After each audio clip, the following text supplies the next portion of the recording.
What's up everyone? Welcome to Program Your Remote. Today I'm going to show you where the spare tire, the jack, and the tools you'll need to change a flat tire are located in a Mazda CX-5. This is a 2020 model here, but it will be the same on a few different years. So the spare tire is going to be located in the rear of the vehicle. You need to open the back hatch.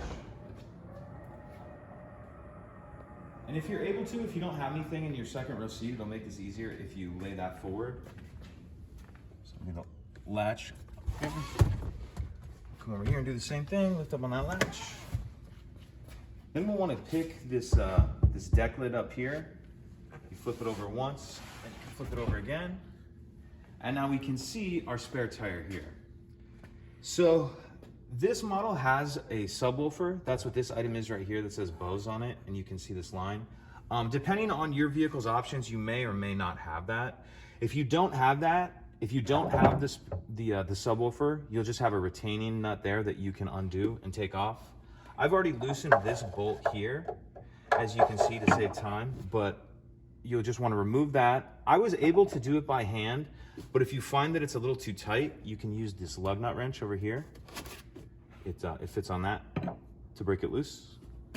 So once you have that loose, we'll need to disconnect the subwoofer.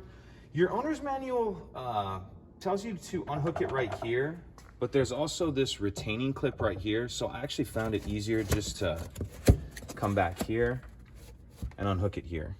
Just press this tab, slide it like that. So once you have that unhooked and your bolt is all the way loose, that subwoofer will just pick up out of there like that. And then you can go ahead and pull your spare tire out. We have the jack up here.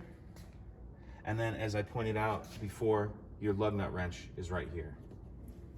So that's it, pretty simple. If you have any questions, please let me know. If you could take a second to like and subscribe, it helps us out and I'd appreciate it. Thank you.